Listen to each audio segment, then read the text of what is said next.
Hey everyone, this is Allie and Corey here. Today we have a really exciting interview in store for you guys. We are with the legendary Matt Pinfield. Matt, thank you so much for being here. We can't express how excited we are to have you. Oh, it's my pleasure. I'm really happy to be here with you today. I think it's really cool what you guys are doing. It's Oh, great thank to see you. you, Ellie and Corey, and yeah, when I found out you guys wanted to do this, I was very excited about it. So thanks for having me. Of course. It's exciting that you're excited because you are a legend. We're just a little blog on the internet, but it's great that you're here. I'm excited that you're here. So thank you for being here, Matt. Oh, it's my pleasure. Absolutely. You are currently hosting somewhat new of a show, new and improved on KLOS, debuted in January, and it's on Sunday nights from 8 to 10 p.m. How did that show get started? How did you get chosen for it? You know, it's really interesting because I still do a syndicated show that's on around the country through Westwood One called Flashback, which I've been doing for 10 years. Like it's a classic rock history show, and it existed before I did it as well. A guy named Bill St. James had done it for another 15 years. So the show is 25 years old.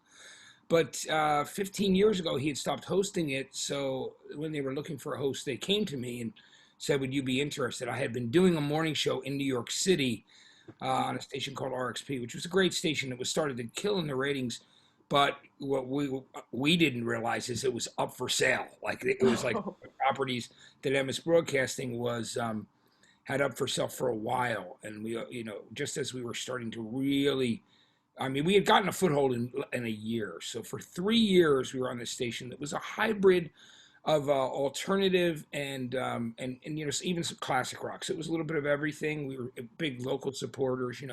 People like the guys in the Lumineers were a duo back then. They were just one example of people that had uploaded to our website. You know what I mean?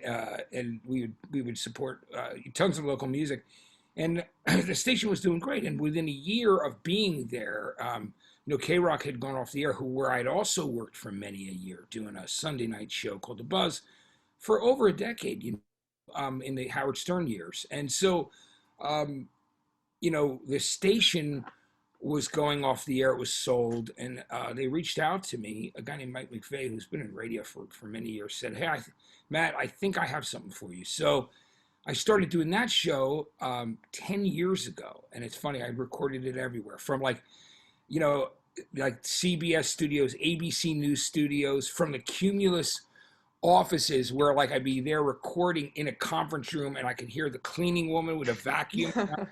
Like you literally, that's the show. Flashback was so funny. I moved around so many different times in places where I would record it, including where Westwood One is here in Culver City, the syndicators. Now I do it out of Benstown, which is another big radio branding and broadcasting company, which is out of Glendale, California. So, I do it there, but I've been doing the show for a long time, and it was on KLOS for many years. And Keith Cunningham, who's the program director there, is an amazing guy, and just like the best.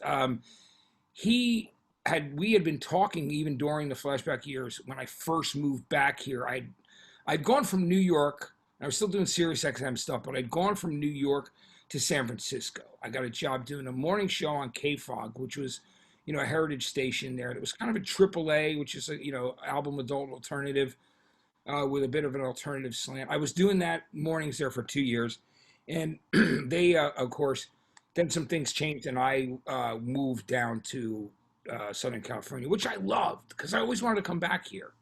I got to tell you something, Allie. I lived here in 2000, 2001. I was doing a TV show with Jimmy Iovine called Farm Club that he and Doug Morris, the big executives, they had created this TV show, record label, website. It was the idea was incredible, but ahead of its time when nobody had broadband. So anyway, I'm going around and about kind of telling you the story, but I ended up back here. And when I came back from San Francisco, because I always wanted to be in Southern California again, it was my favorite place I've ever lived, even though I'm a Jersey guy and I have a history in New York, where I've done so much in New York City. I just loved California, and I loved Southern California even more than Northern California, even though I think there's beauty in this entire state. So I'd been talking to Keith Cunningham, the guy who's the program director of KLOS, since I moved back to San Francisco. So it was in the works for, I would say, a good 4 years. Like we had been talking about doing this show or something. He was like, I'm going to find, we're going to create the right thing. And then we continued to talk. And he, we decided, we'd done like some specials together. Like we did an Ozzy Osbourne special, for the 40th anniversary of Blizzard of Oz. And we've done some other things. And, I filled in for Steve Jones of the Sex Pistols, Jonesy's Jukebox, where I was interviewing him at the Viper Room instead of, like him doing interviews. So I'm doing like things for KLOS. And then I got the opportunity where, Keith finally, the catalyst for it was KLOS stopped running my syndicated show because new owners bought the station, a company called Marullo, who I work for now as well, besides Westwood One. And, new radio companies, when some of them will not want to give up what they call commercial inventory, which means a certain amount of commercials an hour would have to go to the national syndicator, so they would have that money. So that means there's only a certain amount of minutes an hour that the actual station itself can monetize. So they weren't into that. You know what I mean, Marullo? But it was kind of a blessing in disguise for me. It was a beautiful thing because I ended up now having the opportunity, and Westwood One was okay with that, to do a show on KLOS. So Keith and I created this idea. It was really Keith's brainchild, but the direction I took it in was, he wanted to do this. He thought it was perfect for me to be doing interviews with all the different artists, like classic rock artists, and then, new artists. I know I'm going on and on. I haven't given you. No, you're good. No, we love hearing it. Yeah. But I was going to just tell you guys. So, the idea was to do a countdown of what is going on in Southern California in rock, and basically, different than the national story, which is on like the active rock charts. It was more of a hybrid of everything, but not an alternative station. Because alternative has become more light, like in its. There's really not a lot of guitars in alternative radio right now. And it's poppier. Pop. It's they're sharing records like the Kid Leroy and 24K Golden, who is a great guy, by the way. I mean, all those young artists. I mean, a lot of them, I've come into contact with, or a lot of them know me from YouTube. It's wild how many young artists, like Young Bloods, Machine Gun Kellys, and guys like that are like, I'm like this kind of elder statesman to them because of them watching my old interviews with artists that they love.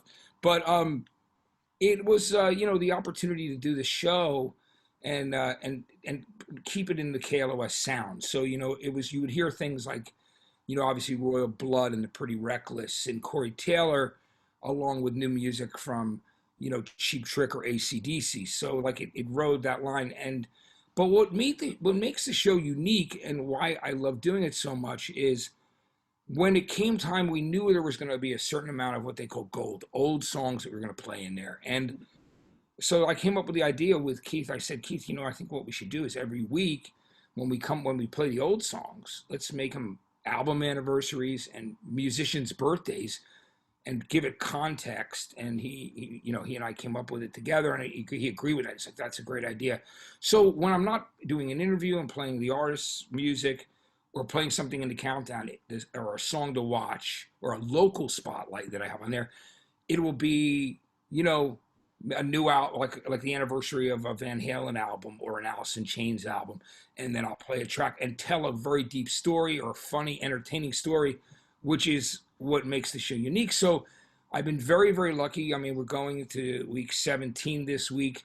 So the show's been on a third of a year, and the ratings have been, knock on wood, they stay that way. They've been incredible. The ratings have been amazing. I mean, it's been a bit of a blowtorch, and I'm very, very proud of that and grateful. I know with what they use, personal people meters, the way that they rate things, that could change at any time.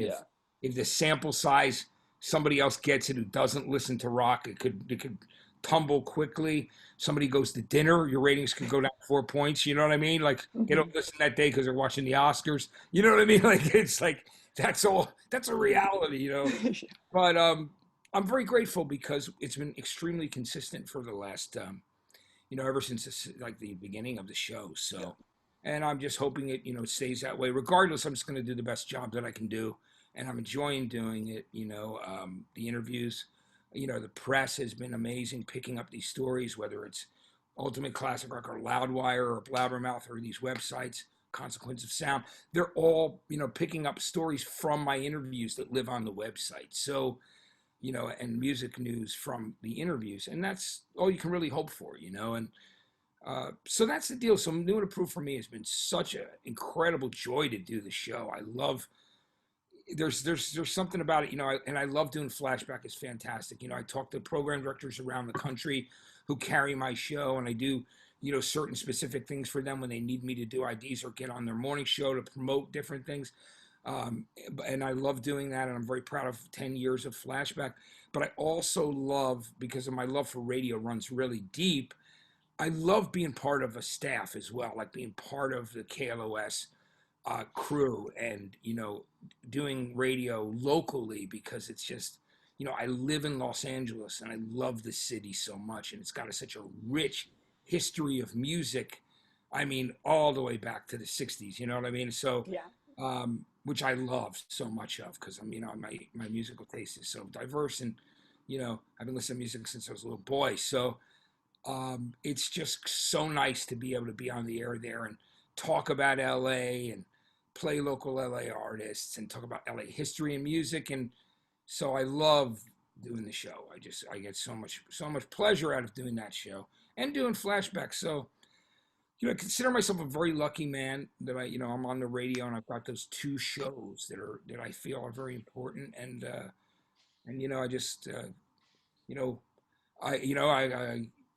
God willing, I'll keep doing them for a while. So, Yes, we need you on these shows. And I feel like you are the perfect person for it, because one, you love the culture of Los Angeles and everything. Two, you're Matt Pinfield. You are the music encyclopedia. You have so much history within the industry. You know so many people. You have so many stories. I just think it's a perfect fit. oh, thank you so much, Al. I have a question, kind of like backing up. I know you, by all means, Matt, feel free to ramble as much as you want. I love hearing this stuff. I've been a big fan of you since I first saw and heard you on MTV in the 90s anyway. So I'm all for this anyway, and I don't mind at all. I'm sure Ali doesn't mind at all. So Agreed. by all means, feel free to go on as much as you'd like. But I do have a couple of questions, because I know you said you were working with Keith, or you guys were talking like off and on before the show even began. How does that I guess this is kind of a question for people who maybe want to get into radio or into the music scene in general too. But how does that work where you guys are saying like, oh, okay, or he's saying like we should work on something together? Is it more of something where a radio station comes to you and they say, hey, we have this idea for you, what do you think? Or do you go to them and say, hey, I have this idea, like I want to work on this type of deal? I think I think that, the answer to that is twofold, because I think, you have to definitely, think creatively and, come up with concepts and not just wait around for people to come to ideas. But certainly, when there's someone involved in programming who's as successful a programmer as Keith is, and, since I programmed a radio station on the Jersey Shore for, quite a few years, and then I was in programming at MTV. I was manager of music programming, picking videos, and part of the programming team for what was essentially the most powerful at the time and biggest top 40 station in the world and pop culture shifter, in other words. So I have a background in programming, which was I'm very blessed. But I think for someone out there who wants to create it, I think it is a great idea to come up with your idea for a show and to approach the radio station, for those people that are watching, because that's how I got started, and obviously some people will come to me with ideas because, I have such a history in the industry and in radio. I've been doing radio for 37 years professionally, which means, starting out driving through snowstorms, cars breaking down on like New Year's Day when, walk before cell phones, walking with like a gas can, yeah, just crazy stuff. But I'm paying your dues, but I think, it's really important, to come up with ideas, because like I said, since I have a history in radio, people will come to me with ideas, yes, but I think part of what was going on with Keith was I was also approaching him saying, let's figure out what was cool and creative that we can do together. Mm-hmm. So we created New and Approved together. That was the idea. And it was coming up with the right concept and the right time to do it. But I would suggest for anybody watching, any men or women, to, if you have an idea, don't be afraid to try and get that in front of radio programmers and reach out to them and do. That's what I would suggest. Absolutely, I think it's super important. I mean, that was me. I mean, when I got my first radio job, I'd come from college radio, but I called them up because all of a sudden this new radio station appeared, and I live much like Los Angeles. There wasn't. I mean, here you have KCRW and you have a lot of also college stations and, with NPR and stuff. But New York City was as hard a market to break into as LA, when you're young. So the great thing was, coming out of college radio and continuing even past when I did college radio for a little while, even after I was out of school, just because it kept me on the radio. And I was able to, and it's funny too, because when I went to Rutgers Radio, there was no local music scene. There's no support of local bands. To be early 80s. And one of the things that I helped create there was a real, nurturing a local music scene, which is to this day, so many bands years later, I mean, I'm talking about years later, like hard rock bands and emo bands and all that stuff, all came out of New Brunswick. So many bands came out of that, or in that Jersey area, whether it's My Chemical Romance or the Gaslight Anthem. I mean, there were so many bands that came from there, Midtown back in the day. But in the very early 1980s, one of the things that I wanted to do when I got into college radio and, became a music director there was to nurture and tell young artists to bring their music. So I always had that kind of intention to help create and support a scene. And one didn't really exist at that point. Like when I got to college radio, they were playing Frank Zappa and the Grateful Dead, only stuff like that. And then I brought in all the new wave and, the post-punk stuff, because that was that era of the 80s. And of course, eventually in the 90s, I ended up on MTV. But, I worked, I did college radio. And then when I got hired to do weekends at WHTG, a station that I eventually became the music director of, then the program director before I went to MTV, because I paid my dues like everybody else. I was sometimes working 7 days a week. I was saying, so college radio, it was a really great time to be there because, new wave was exploding, post-punk, the new hard rock, which, in the 80s. So there was so much stuff going on that it was a great time to be in college radio. And then when, around 1984, I heard this station was going to be on the air. It was on the Jersey Shore, WHTG. In the Asbury Park area, and so somebody came in and told me, "Hey, there's this new radio station you should be on," who I knew from our college radio station. I said, "Really?" So I called them up and I spoke to this guy named Mike Marone, who I'm still friends with, and Rich Robinson. He would recognize me because he'd worked at an import distributor that of course distributed import records to record stores back in the day. I said, "Hey, my name's Pinfield. I'd really love to, I hear you guys are playing. I listen to you guys. You're playing new music and stuff. I wanted to know if I could, if you were hiring, I'd like to get a job there." And he goes, "Oh, I've heard you on college radio.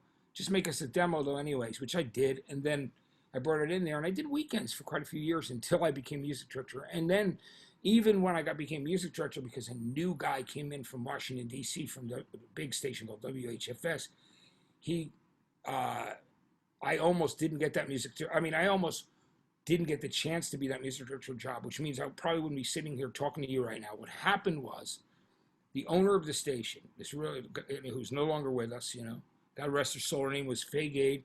She owned this independent little radio station that was in a house, but it was it ended up being the station people always remember from the Jersey Shore.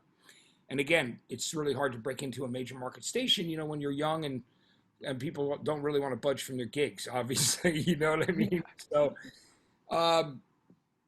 what happened was the guy came in, his name was Michael Butcher, and I remember then I was told by Faye he was about to give the music director job to someone else there.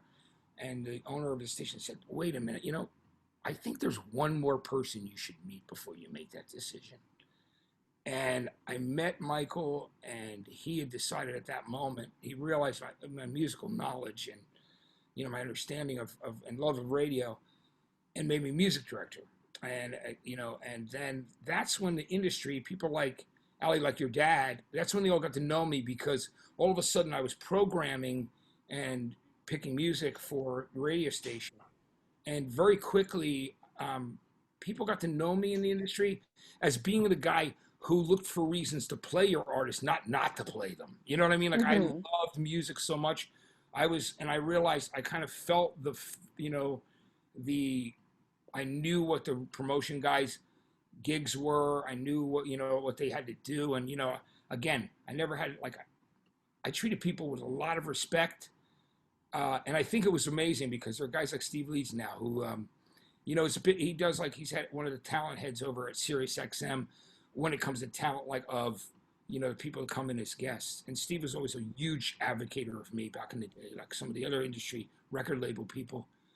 And I mean, I think what a lot of people had said was, we love that you're looking for reasons to play records, not to play them. And I just came on with a real passion. And I think they found it as a breath of fresh air when I was a music director who wasn't trying to get my ass kissed. I was just treated everybody with the utmost respect. And my true love of music was the thing that came through. And so here I was working 7 days a week, guys, because I didn't want to give up my weekend show, right? Plus, I was spinning in nightclubs still 3 nights a week in order to help my wife at the time support my daughter, who lives with me now here, actually, who's an adult. Her and her boyfriend live here with me in LA. So I was doing that. So I was working sometimes 2 or 3 jobs. I would spin parties, weddings, anything, while I'm music director at this radio station. And then I win these two awards for Music Director of the Year, these national awards. Alternative Music Director of the Year, and I think people were like, well, why is this guy from Asbury Park? That's usually people from Chicago, LA, New York, Detroit.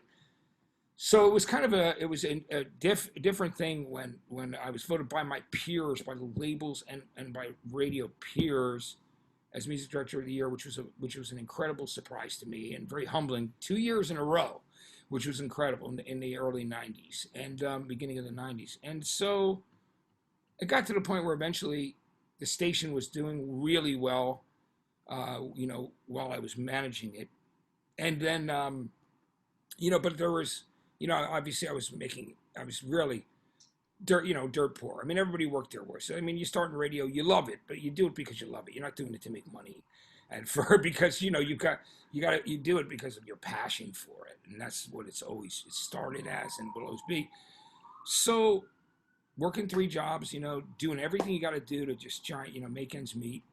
And, eventually some of those people, like this guy named Tom Calderon, ended up running VH1, but ran WDRE in Long Island. I remember he and Steve Lee's going, man, you got to get out of Hasbro. You got to do a station that has whatever it is, BDS or something. You've got to go somewhere because the station will be taking, the point was there were people that try to hire me at other stations, like one in Manchester, Vermont. But I mean, I remember at the time, I needed to be able to come back and forth and see my daughter. That was the most important thing to me. And there wasn't enough money to live on and do that. And me and her mom were separated. So it was like, how am I going to make this happen? So I turned the job down. And thank God I did, because within a few weeks, I was out at a dinner with the MTV music department because these are track records. They loved the station, trusted it. Those people that lived in parts of Long Island, parts of Staten Island, and in Brooklyn and in Lower Manhattan could actually hear the station because it didn't have a really high tower, but it would go over the water, Atlantic Ocean, to get to certain distance. And eventually they were talking one day about another radio station, believe it or not. There were people that were on a board for a station at Brown University in Providence, and they're like, And Brown had a real paying program director job. They had a real program director, even though it was a college station. I mean, it was a pay job, and it was a pretty powerful station in that area of Rhode Island in Boston. And they went. I remember Patty Galuzzi became my boss. A woman going to me. We're all at dinner. They're getting ready to go see Green Day do play Saturday Night Live, and we're all having dinner. And they go, Patty goes, "Yeah, we've got to find a program director for Brown University."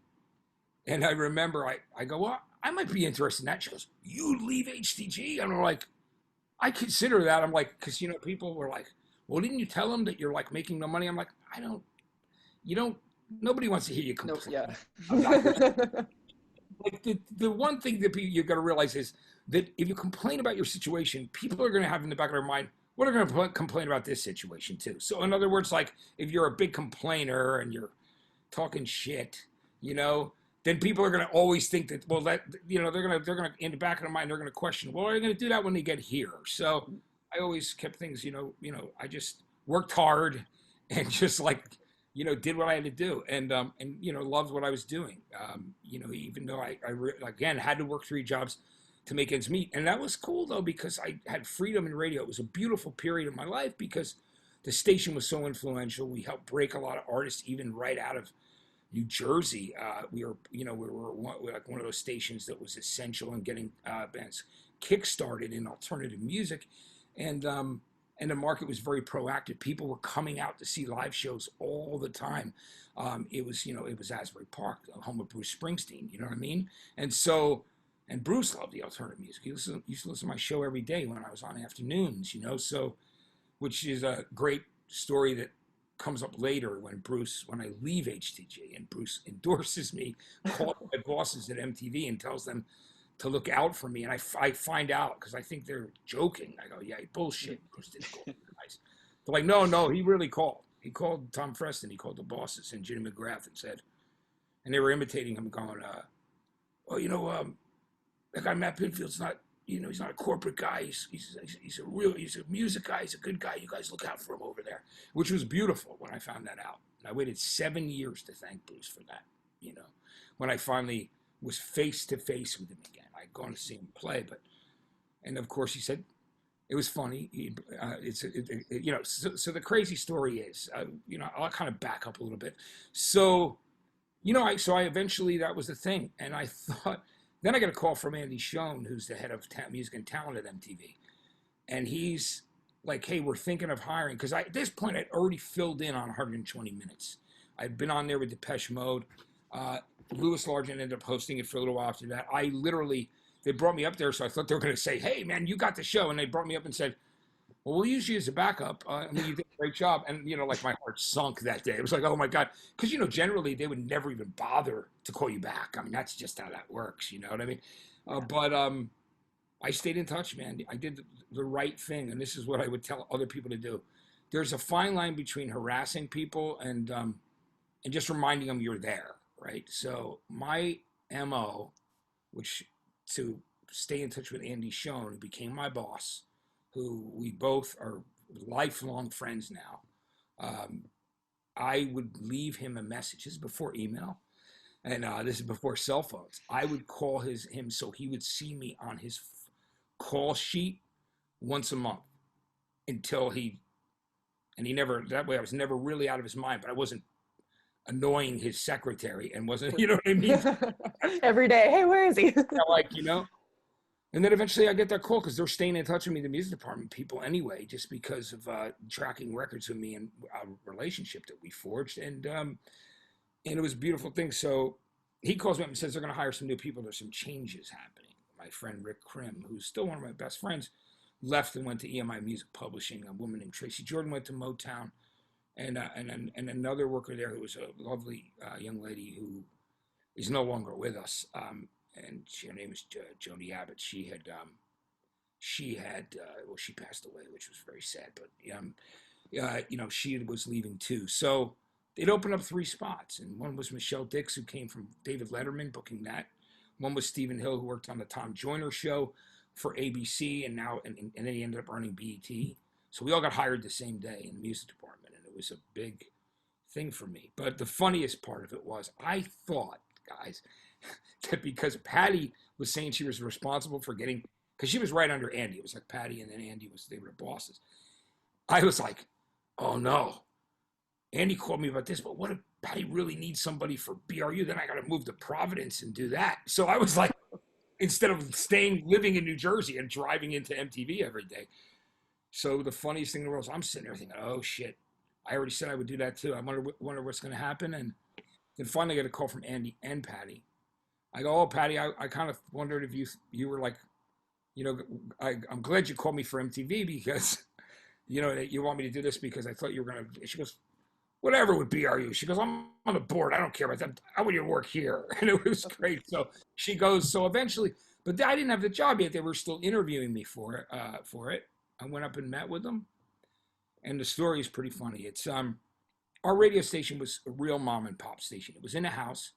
The owner lived in the apartment in the house. She had bought it from her father, who made her pay full price. She wanted to prove to her father that that she could do it, you know, because he was you know, real old school, didn't have the respect for his daughter he should have had. And she was an amazing woman and worked really hard and, you know, with a lot of obstacles. But she gave us that chance to turn this radio station into an alternative station and make it mean something. And it was a beautiful, beautiful experience for me. You know, I just remember there were only 3 phone lines. All right, so guys, this is the 90s, right? So there's only 3 phone lines. And you go into it's a house, right? And you walk into the house and there's a reception area, all right? There's a person sits at the desk, answers phones, and people come in for their prizes and pick them up. There's an AM studio that has the more size than the FM studio, and it's like only on during the day. It's like dawn to dusk radio station that plays, you know, Sinatra and, you know, big bands and beautiful music, they called it, and standards, which was cool. And then there was you know, and you were actually, when you were doing that, when you were PD and program director, you were for both stations. So you had to make sure there was somebody on the air. It's one of them every day. And then there was the FM station, which was this little station. And then you make a left, right? Imagine it's walking in this house. And that's Faye's apartment. Like it's literally, but it's her kitchen, her desk. You walk through her kitchen, down the basement, and that's the sales office in one room. The production studio with all antique equipment. I mean, it was like, you know, it was like all cutting reel to reel. It was like, this was nuts. You know, it was a real mom and pop, bare bones, low budget radio station that people absolutely loved. You know, one Rolling Stones medium market station of the year and stuff like that. When I was running it, it was beautiful. But it was, you know, there were those obstacles, you know, but we, you know, the beauty was you know, what we traded off for in that, it was the freedom to break artists, the beauty of being able to play new artists and really get behind them and believe, you know, like when a new album came out, not like being told by a corporation, you know, you can only play the single right now. Like we're like, hey, this song's great too. You know, we'll put on like 2 or 3 songs from a new album in a row with that excitement. What FM radio was probably in the 60s and early 70s. In fact, that's what what I'm told. But I know my dad used to do that for sure. He loved when he was on the air in Syracuse. Yeah. Yeah, he told me that he would just love playing Benny Mardones. That was his big person that he broke, and he would play all of Benny's songs. And yeah, Benny was like that. Your dad broke him up there, and he made it like he was a mega star in that market up there, which was fantastic. You know, Benny passed away a couple years ago, didn't he? Right? Did he? Yeah, it'll be a year. He passed away. Yeah, it's coming up on a year. But Into the Night became a national hit. But your dad, like, really was the guy who made that happen, which is phenomenal, right? Mm-hmm. I mean, like Benny was so big because of your dad that, like, I heard stories that there were billboards of Benny. Like he was like almost like he was a regional treasure there, even, you know. And I think that's a beautiful thing. That's what it's about. You know what I mean? That's why you get into radio. Because you want to help artists, you want to break artists, you want to see people that you believe in, you know, get from one place to another, and there's no better satisfaction in that, you know. Yeah. You know, and it's so that's so cool that what your dad did with Benny.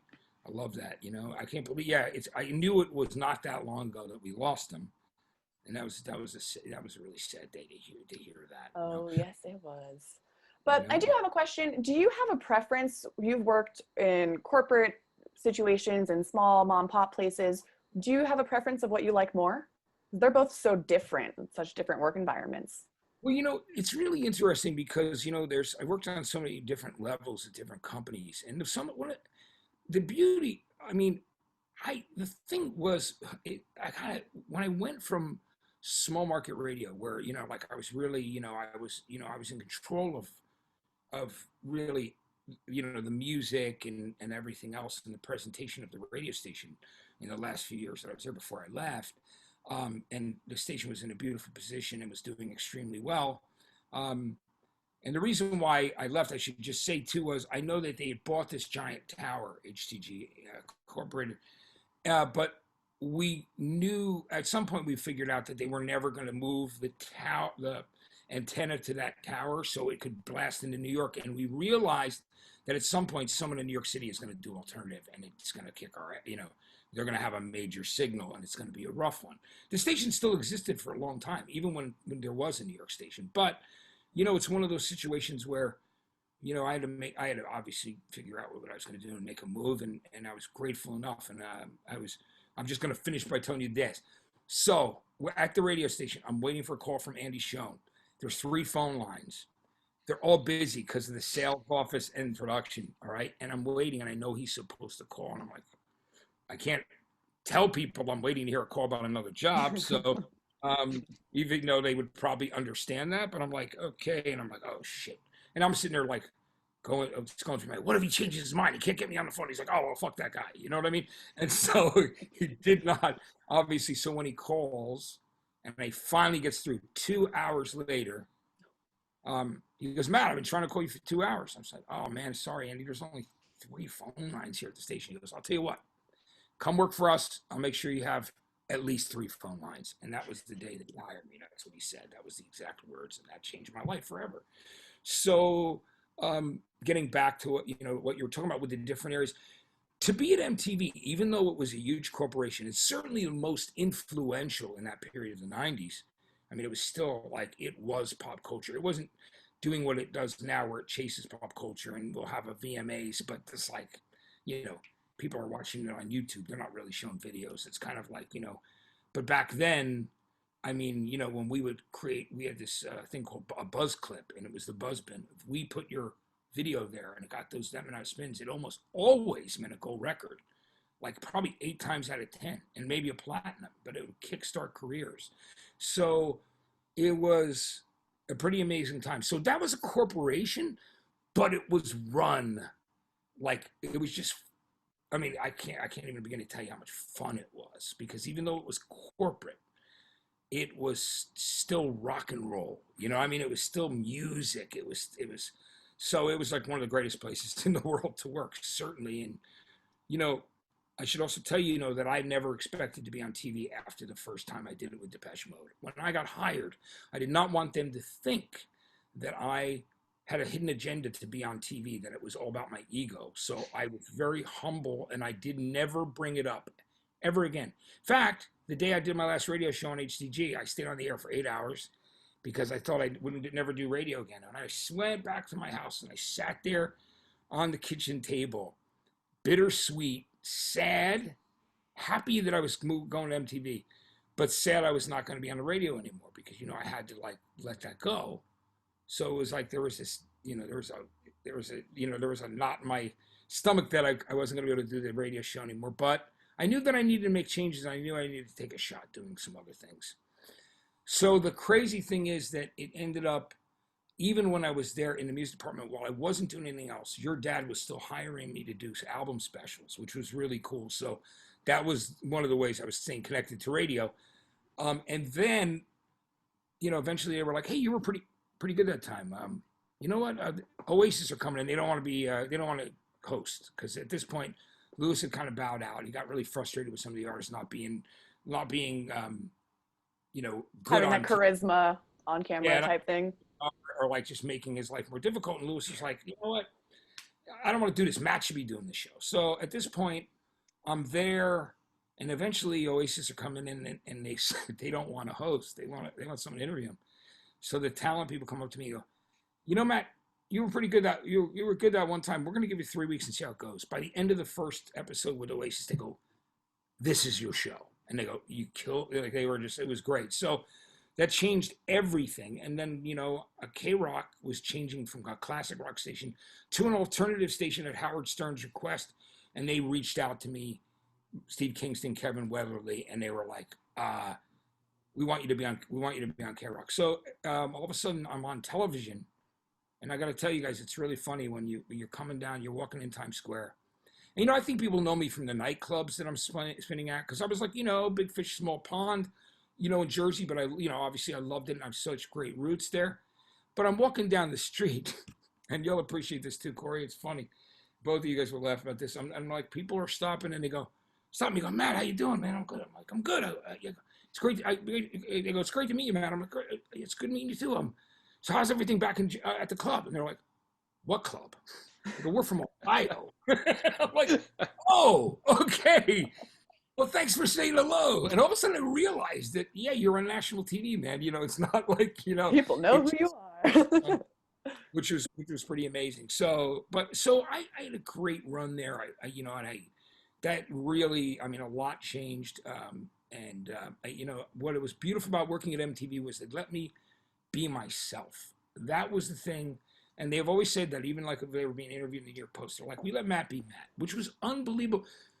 How rare in like life do you get to have a job where they're not asking you to change your personality? They just want you to be yourself. I mean, that was an unbelievable gift, you know, that they had so much faith in what I was doing.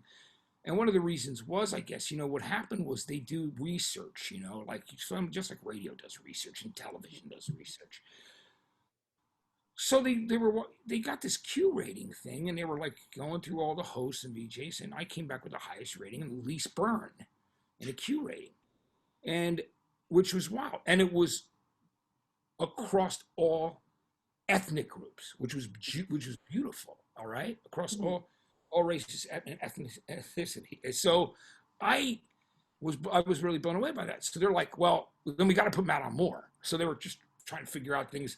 They had these shows that were like, I did for a while, there were these video countdowns that, like, you know, kind of were there for a little bit. In fact, the original idea, I'm jumping ahead, but when TRL came out, it was just going to be called Total Request, and they wanted me to host it. And then another guy said, well, Matt's more the rock and alternative guy. Let's get somebody else. And so Toby, this guy from England, came in, but he kept pissing off the managers. Like, he was like giving them a hard time, being really snide. And you know, Carson and Ananda were working there already. But one day he shows up, he shaved his head. You know, he's a good looking guy. And the bosses went ballistic. They were like, he thought he was just trying to fuck with them. And they go to him, we already got a bald guy. You're fired. So, like, basically, that's what happened. You know what I mean? So he went back to England and got on MTV Europe. You know what I mean? But that created an opening, and that's how Carson ended up in that position. So, you know, it's amazing how that changed Carson's trajectory. And Carson was the guy who came to me at a party. I met him backstage in the Universal Amphitheater when he was working at K-Rock, and he said he was a huge 120 fan. And then his friends and some other people in the industry invited me to a party. I'm sitting on the couch with Carson. He goes, Matt, I'm thinking about I'd love to maybe get into TV because my mom's in TV in Palm Springs. And I go, well, here's the guy you need to call. His name's Rod Asa, and he's the head of the VJs there. You should call him. And sure enough, Carson did, and he got in. I told him about hotel. It was called Motel California. That was the summer house when it wasn't like in the Bahamas or somewhere else that year. So it meant he could do K-Rock and be on the air in Malibu, right? So that changed his life, you know what I mean? So, and he went on, when the day my youngest daughter was born, he went on national TV and on TRL and said that. He goes, I wouldn't be here if it wasn't for Matt Pinfield. He goes, I probably wouldn't have wanted to be a DJ at that one point. It was very nice. It was very beautiful what he said. And he welcomed my daughter into the world the day she was born. Aww. So that was cool. But, you know, and it was beautiful. So, but anyway, getting back to answering your question, because I've gone off in the woods here. You're asking me if, you know, it's been a really interesting ride for me. It's been very educational. I mean, and MTV was incredible, coming from a small market to working at MTV, traveling the world, you know, and when I say the world, mostly the U.S., but, you know, but just, and being the most important thing about what I did at MTV was that I was like the only host other than Lewis, who did it for a little while, the only host ever that was an on-air talent, but also was making decisions, picking videos, and making music decisions. So I was like, and I loved that I could help artists. That was for me, that's what it was. All I ever wanted to do when I got into it was turn people on to artists they didn't know about. That's what my whole MO was from the time I was a young kid. It's why I dreamed of being on the radio. I knew what I wanted to do when I was a little kid. I wanted to tell you about a band that you don't know about a singer that you don't know about.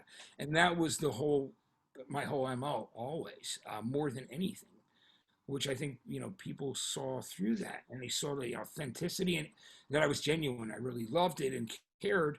And so one day I'm walking down the hall, like right after what I told you about when I got the Q rating, and the guys from Yo MTV Raps pull me aside and they go, "Hey, Matt, we just want you to know the Black and Spanish community is feeling you." And I go, "That's great, thank you, man." They go, "Because you're real." And so that was the beauty of it.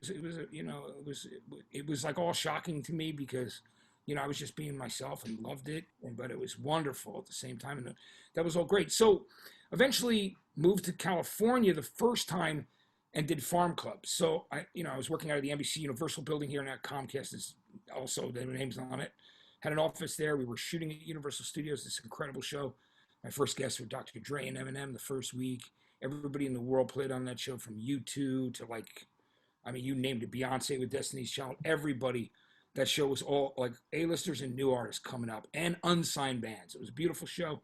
But then when the dot-coms became dot-bombs in Silicon Valley in late 2000 or middle 2001, Universal got cold feet and pulled out a lot of our funding. So we were only in the air a little bit longer. But I relocated out here. And at that point, I'm like, well, what am I going to do next? What did I always say I wanted to do? And before I took the job at Farm Club, I had been talking to a guy named David Massey, who's now the president of A&R at Arista, the newly reformed Arista, or Electra, one of those, But he was senior vice president of A&R at Epic.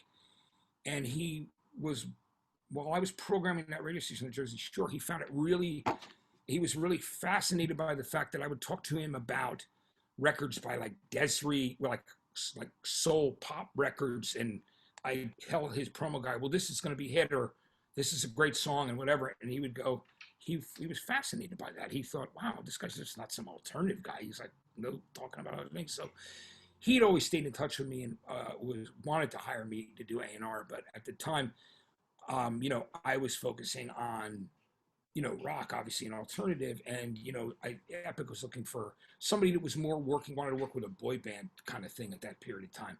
So he said, look, I can hire you in March. And, this was before Farm Club, right? So, but then I get the job offer to move to LA. I go there. When that ends, I still want to do A&R. And, I reach out to a guy named Steve Kingston, who's your dad knows very well, Ali, right? He was the PD at Z100 in New York. Mm-hmm. And then he was the PD at K-Rock. And Steve owns a radio station still, like in the Mid-Atlantic. And I love the guy. He's a great guy. He had hired me when they flipped format. And so when him and Weatherly were, putting that version of K-Rock on the air. And so, at this period of time, I'm like, what am I going to do, man? I don't have a gig.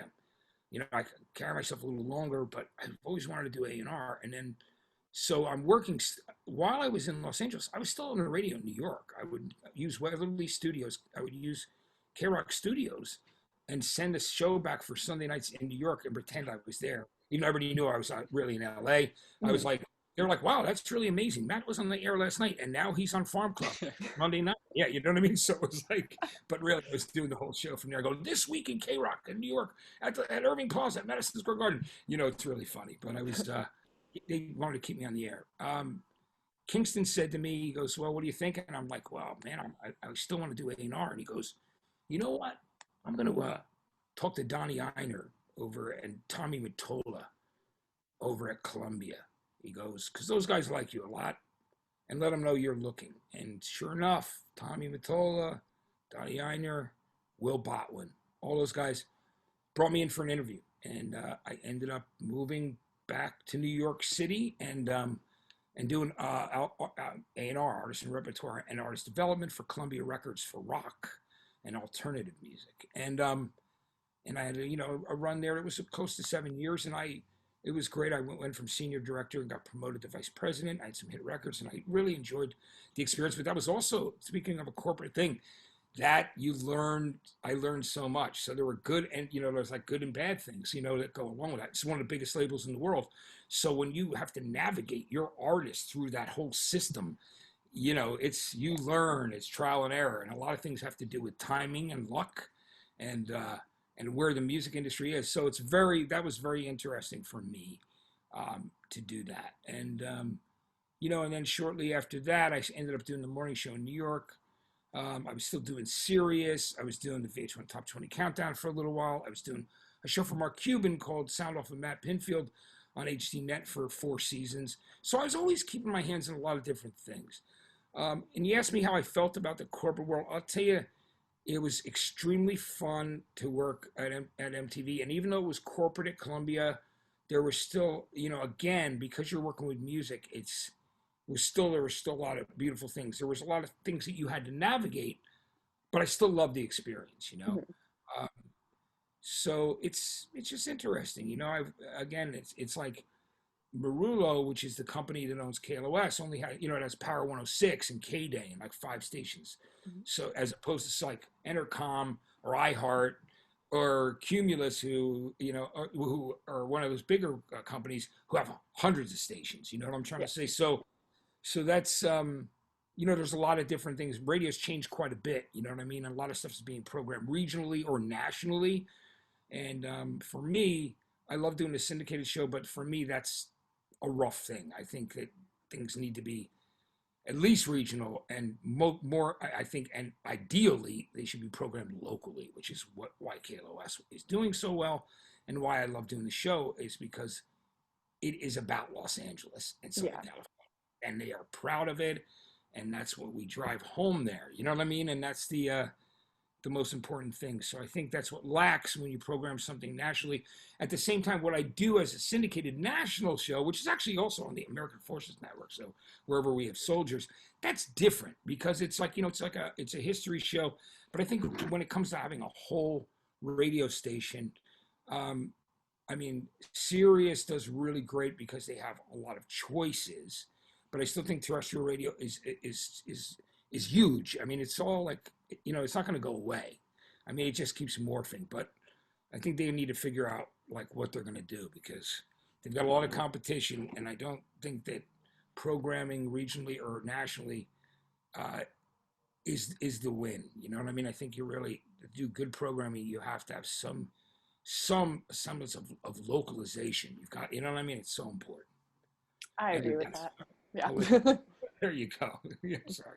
No, thank you for all that, Matt. I appreciate that. You kind of dove into a lot of the questions we were actually already going to ask, but I kind of want to back up just a little bit because I know you mentioned being like an A&R rep for Columbia Records, but I want to back up even further and just kind of get into the mindset of you and to A&R people in general. But this is just, even though I didn't really introduce myself, but I'm the owner of Concert Crap. I'm the one who kind of started it like back in college, like I think it was cool. 8 years ago. Thank you, by the way, appreciate that. So this is me kind of being my ignorant self and asking this question of you because you are kind of like the encyclopedia, as Ali said, and the go-to when it comes to breaking in a lot of artists back in the day as well. So I want to know, how does an A&R rep have that, I guess, algorithmic mindset to deem what artists should get more recognition, and why do you think like this artist should be perfect as being like the next big thing for the label, for the radio station, for whatever it may be? Like, how do you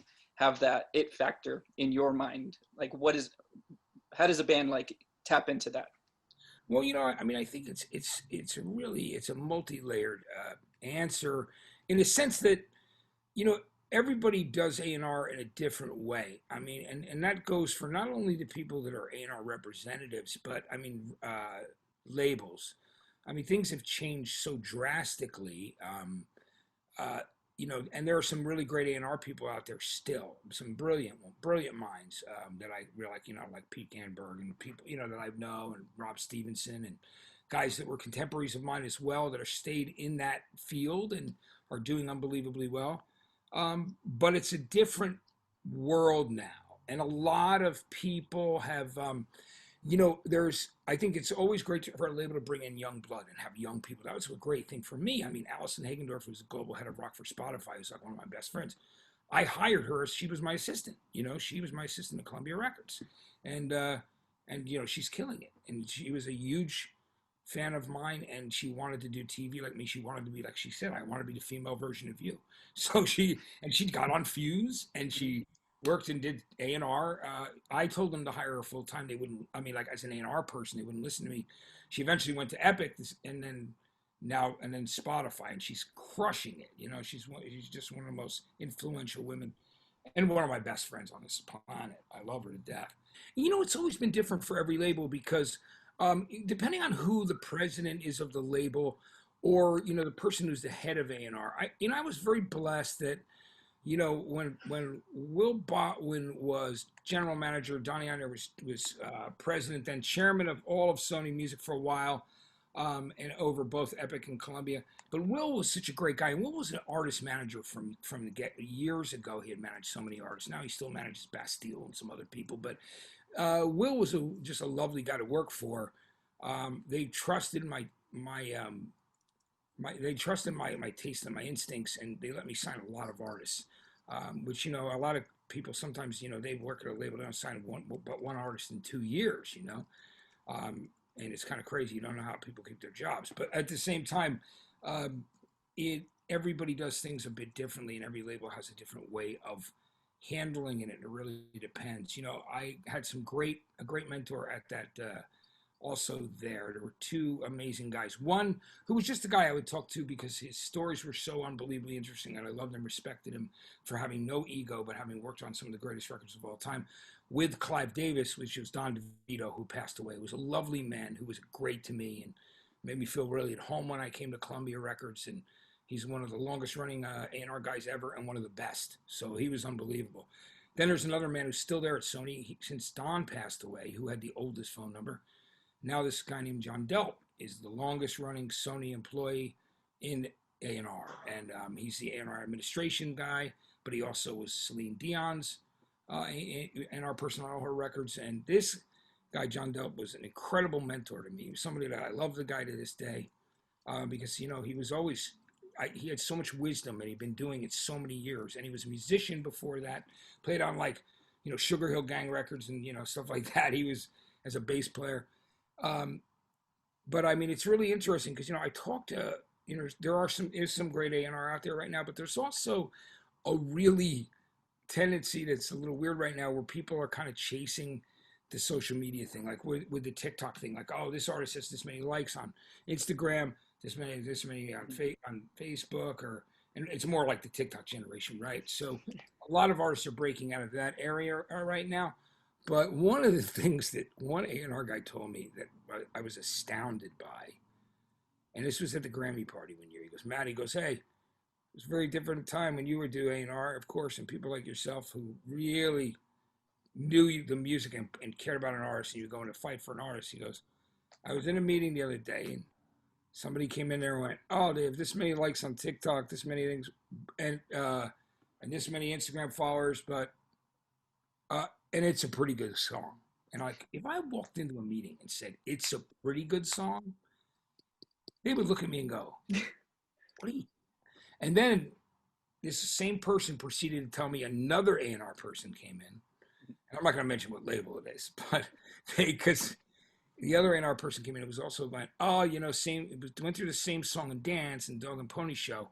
And this stuff, I think that all these metrics are important, but I think that, you can't make that the be all end all. I mean, I think it's the same thing with radio. When radio is chasing TikTok right now, like the alternative format, and chasing top 40, I think should only be a small part of your research. It should be one piece of the puzzle, and it's why alternative radio stations are rating so badly right now.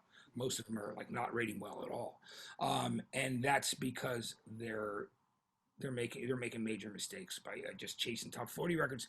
They should be creating their own new stars. They should be supporting, getting behind certain artists, because if it's just going to be about a song, who's going to be there to play your festival if you ever have another festival again. You know what I mean? So it's like you gotta create and support artists, and I think radio, especially alternative radio today, is making a major mistake. But and I come from that background, so I can say it. I can say it, and I will say it. I have said it, believe me. But so this is the second part to that question, which will blow your mind.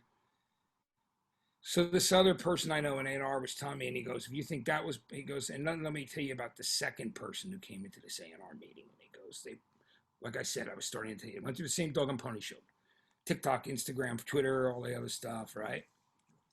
And then they go, but I haven't listened to it yet. Can you imagine walking into a meeting and you have a job at a corporation that is a record company and saying you haven't listened to a track and you're an A&R person?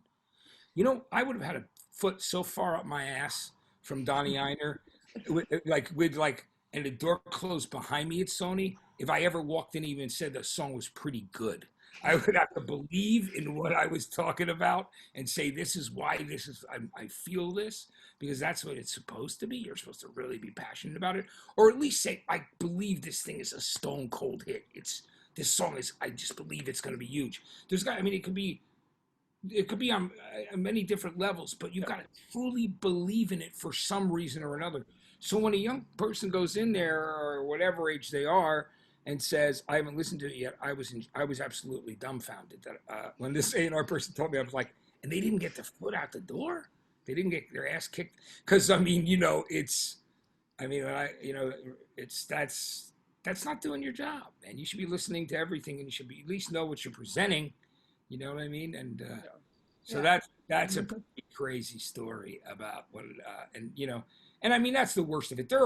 I think I'm talking right there about on the scale of what I think is what's everything that's wrong with A&R. But there's a lot of great A&R people and people that love music and care about music and do what I did. I mean, like if you look at what Josh Epard from Coed and Cambria says, he goes, yeah, he goes, because I came up with the idea for the chant at the end of the song Welcome Home by Coed and Cambria. That was my chant. And the reason I came up with it, I suggested it to the band as their A&R guy was on the album before it, in Keeping Secrets of Silent Earth 3. In the title track, there was a chant that would come after the breakdown, like it would go, and the audience would go bananas at the live shows. So when we're listening back to the playback of Welcome Home before it was completely finished, I said, you know what you guys need in this song? You need a chant that goes like, whoa, whoa, whoa. And I did that thing, and then they went back and recorded it in Woodstock that night. It's still part of one of the biggest songs ever. Oh, yeah. The whole I see audiences. I was standing on stage, on the side of the stage with these guys when it was them and Tool and Primus in Phoenix, giant outdoor show, and the crowd was all screaming that. And then afterwards, Josh, the drummer, goes, how cool is it, Matt, to see that chant you came up with and all those people saying that? Now, that's doing A&R. Doing A&R is, actually coming up with ideas, but also not forcing them on your artists. Everybody has a different way of doing A&R. And for me, it's suggesting, helping, nurturing an artist and in their ideas. And if you feel, you've got to respect, what they do. And every artist welcome suggestion or ideas at different levels, depending on their personality and how they work, where their creative mind is. So that's kind of what that answers. I hope that answers your question. Yeah. Oh, yeah. And one more just quicker question, I guess. Since you have lived and worked all around the country, where do you think the best music is coming from right now? Los Angeles, I do. I know I'm here, but I will say that because I feel, there's definitely some good bands from the New York area, but a lot of them moved out here. I just think if you're going to live in an expensive place like New York, like the winters are brutal, but I love New York City for the culture. I love my friends from New York and New Jersey, and I have such an incredible history there. I mean, I've introduced more bands on stage at Madison Square Garden than anybody in radio history. I know that for a fact because they told me that I have a record of 25 introductions on stage at Madison Square Garden.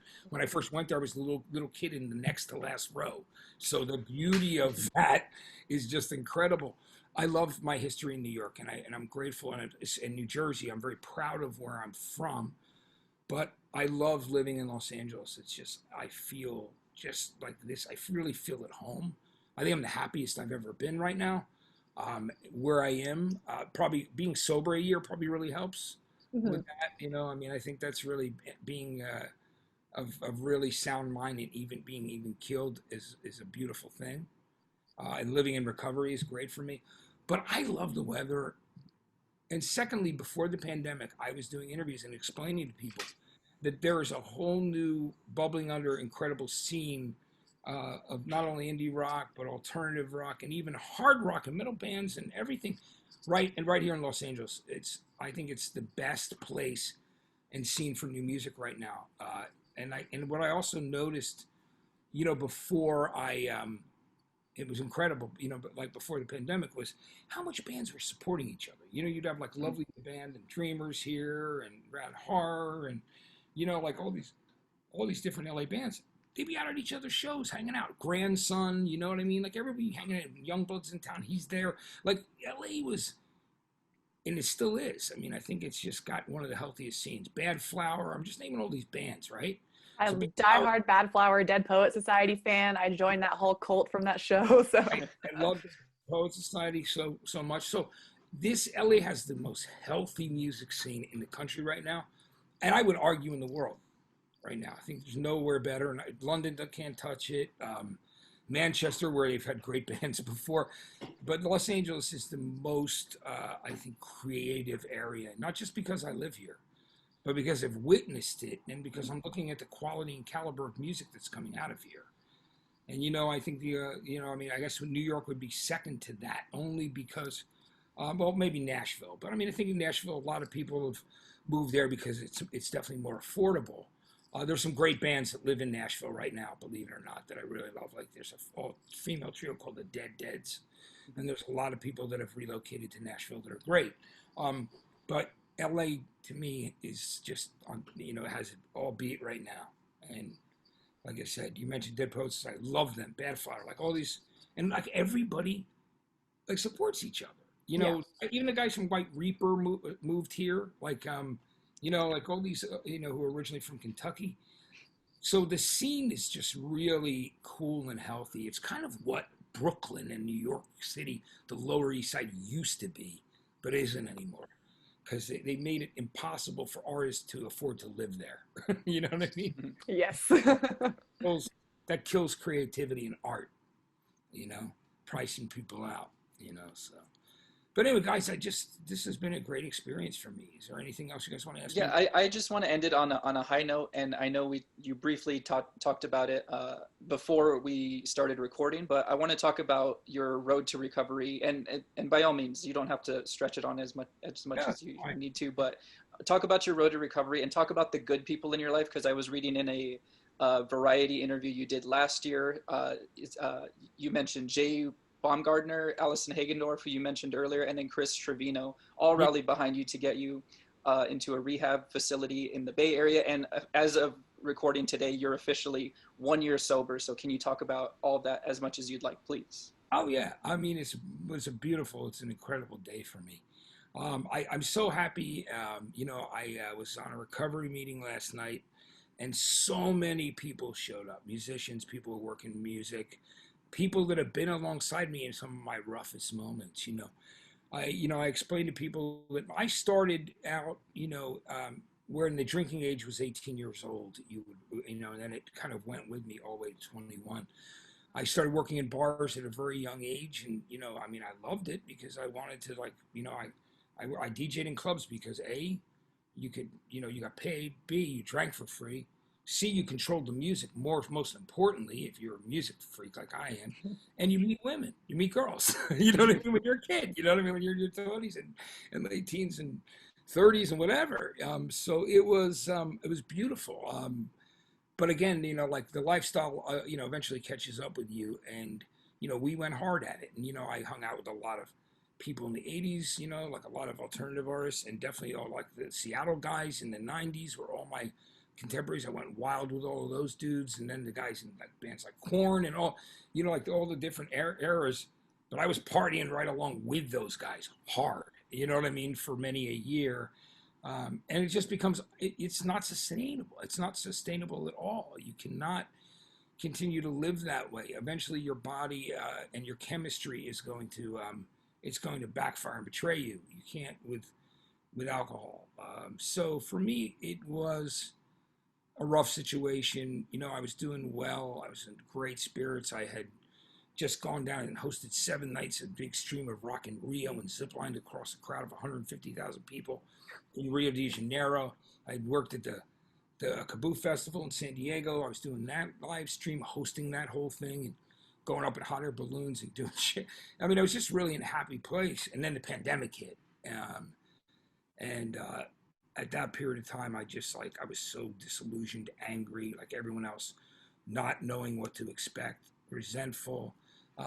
There was all those things that kind of like are not really healthy if you are a person if you're an alcoholic. And so one day I was just like, we were all in lockdown, and I was doing a streaming show at home, and I just decided that I was in a split second I made a bad decision. I was across the street at a store that sells liquor and beer and everything, which is like like a little mini mart. And I looked up and I saw a bottle of vodka, and I just went, and in one split minute, I went, oh, fuck it. You know what I mean? It's such a shitty time. But I can't afford to have a case of the fuck it. It's not something that you can really do if you're an alcoholic. It's not good at all. So that slowly progresses. And for a person who had drank for so many years and partied hard with so many musicians, and that insanity, it became time very quickly. Like when I started drinking that again, it became noticeable to my friends within a matter of days. And then I just had to be honest with them and tell them, yeah, I relapsed. And they were like, well, listen, man, you're not sounding good. We're going to get you, we're going to work on getting you help. And that's when Chris Trevera put the GoFundMe together and rallied with Rick Prim and Alison Hagendorf and all those other people I talked about. Jay Baumgartner, I went to his house, dried out there, and just weaned off the alcohol, and then got a COVID test. Chris Trevera took care of all that, went right. We drove 8 hours to Sausalito to the rehab. And then Chris had called Rolling Stone, and Rolling Stone, it was an amazing story because he called up someone that he knew there, that was a big fan of one of the bands he had worked with, because he had worked, managing Danger Bird Records, Epitaph Records, a bunch of other stuff. And he got an email back from the editor, one of the editors of Rolling Stone, who said, look, we're big fans of Matt's here. If he needs help, we're going to get behind this. And Rolling Stone did, which was unbelievable. And it goes back to a story that one of the editors there was an intern at MTV, and he told Chris, he wrote this letter to Chris, and he said, when I needed to finish my paper and I had a final that I needed help with, I asked 35 people at MTV, and not one of them said yes. Everyone said they had no time except Matt Pinfield. He goes, and he said he finally got to me, and I said, well, what do you need? And I didn't remember this, obviously, because, it's just something I would do, because it's just like, I care about people, especially people that are trying to get a leg up. And because I never had anybody, it was all trial and error. I just worked really hard, and, I didn't know anybody in music business and radio or any of that stuff.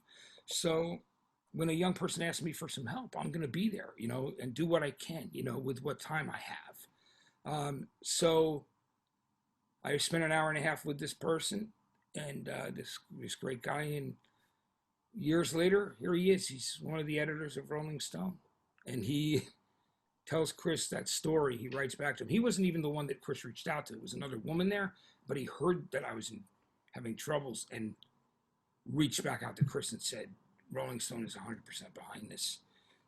And because Matt gave of himself when no one else would. I'll never forget that. Plus, the staff over here, he said I had a lot of people that were fans of me over there. So that was beautiful that they got behind it too.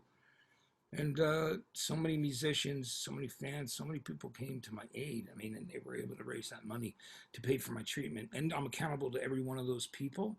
And it's a beautiful thing because, by telling my story, I not only help other people that are struggling, but it lifts that cloud of secrecy off of me. I don't have to pretend that it's just being really honest and open that I'm an alcoholic and I can't afford to drink. It's something that I can't do. I can't, and I'm not going to. So hitting a year today was a beautiful milestone for me, and I share that with all the amazing men and women that have supported me through this entire thing, and I'm just super grateful. And you know, it's another day, you know, and I just want to keep on going, and I'm going to, because there's no way I'm letting those people down. Yeah. There is no way on hell all those people that donated that money during the pandemic. Because when Chris put that together, and I said it in the articles, I was like, I was horrified. I'm like, what do you mean you're asking people to get money from me during the pandemic? I was like, and I wasn't embarrassed. I wasn't embarrassed about my alcoholism. I wasn't embarrassed that I need help. I just felt bad that they were asking people to do something for me. You know what I mean? I just felt like guilty about that, in a sense that, you know, I knew other people were in need, but these people, you know, they insisted, and they did something really great. And it's been an incredible year, because I've made a really strong comeback so far, and I'm going to keep on coming, you know, with it. And just, I love to work, and I love what I do. I'm very blessed. Every day's a beautiful gift for me. I have two amazing daughters. I have the most incredible friends and support group through recovery, and I work in music, which is all I ever dreamed about as a kid. And you know what is better than that? You know what I mean? My mom's 88, going on 89. She's still healthy, and my girls are happy and healthy, and that's all that really matters to me, you know. And Absolutely. I still get to turn people on to music every single week, and that's just a beautiful thing. So Yeah. Well, Matt, thank you so much for this. It's incredible just to hear your story. You have so much to talk about, obviously, because you've been around and been through and witnessed so much. So just thank you so much for doing this with us. It has been so much fun just to learn a little bit more about everything that you've experienced.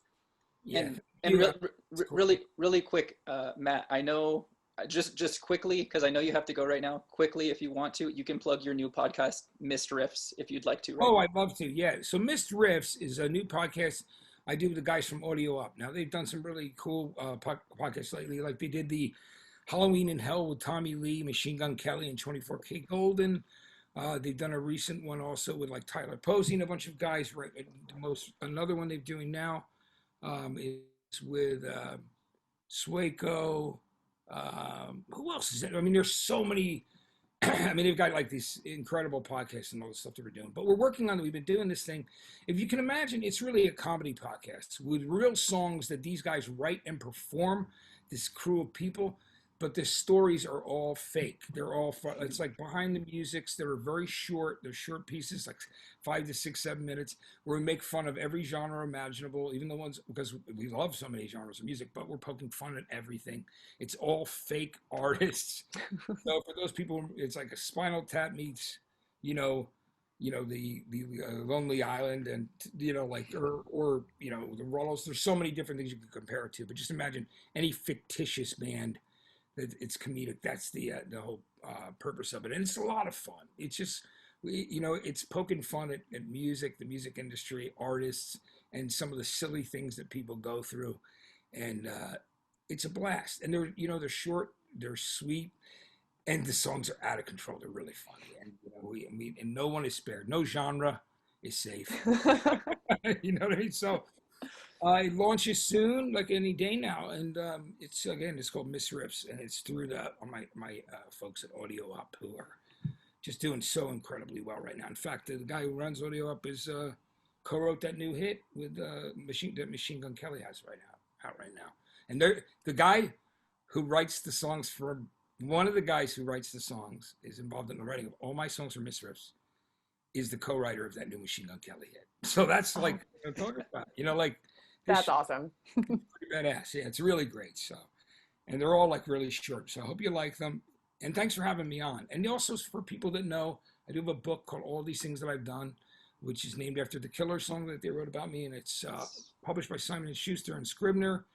It's available on, you know, Amazon or any book website. There's hardcovers are like pretty scarce now, but the paperback's available. And it's also on Audible, even though it's not me reading. It's the guy who reads the James Patterson books, but he does a great job. Because I wasn't available, I couldn't do it.